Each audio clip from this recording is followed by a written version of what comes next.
hadn't known existed until 2 weeks ago, when she'd discovered 10-year-old letters with a Manhattan return address. At least that gave her a place to start.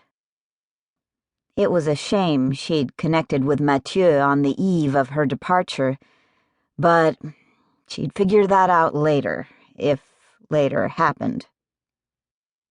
Her phone rang. She ignored it until the voice of René, her partner, boomed on the answering machine. "Aimée, care to explain the 100,000 francs making us richer this evening?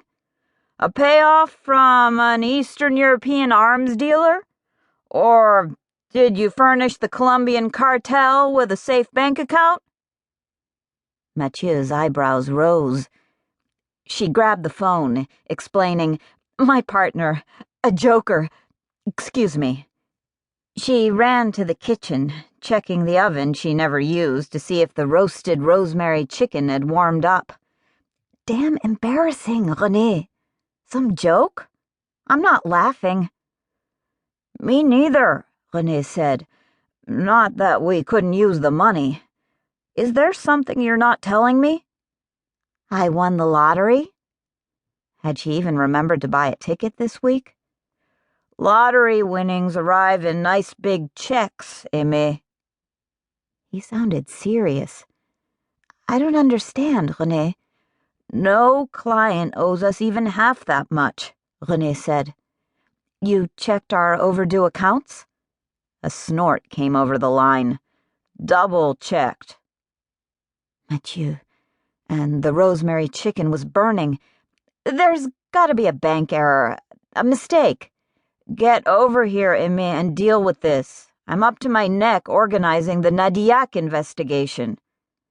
René exhaled. "Their fee is legitimate money. Remember?" She racked her brain. No explanation for such a sizable, unexpected deposit came to mind. "Bien sûr," she said, reaching into the oven and burning her hand. "Merde! I'll get back to you soon." Another snort. "Hot date, huh?" "In more ways than one, René." But he'd hung up. Monday night. In Leduc Detectives' office, René Friant stood and stretched, all 4 feet of him. Stress, he knew, aggravated the pain of dysplasia, common in dwarves his size. Sometimes stretching would alleviate it. The beveled mirror over the office's marble fireplace reflected his computer's flashing green cursor. A brass arm lamp hanging over his desk provided the only other light. Above him, the chandelier and the woodwork of the carved 19th century ceiling disappeared in shadow.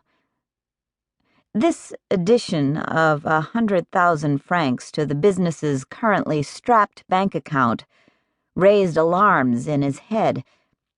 Hadn't Aimée championed their latest economy move, insisting that he order printer toner in bulk? And now, no doubt, she was writhing in the arms of another bad boy, too distracted to deal with the bank problem. He tried to push her out of his mind, to repress his feelings for her, as he always did. Mentally, he replayed the ongoing computer security projects from which they earned their bread and butter. He knew every client, every firm. There was no explanation for the payment of such a sum. He rechecked the bank's email notification of the wire transfer. Perhaps the bookkeeping department had made a numerical error. Or was Aimée in trouble, hiding something? Something involving this wild goose chase across the Atlantic to look for a brother who might not even exist. But he and Aimée were best friends, she always said. How could he suspect her? Shouts and yells came through the office wall. He sighed. Those crazy Italians in the new travel office next door were watching a soccer championship match.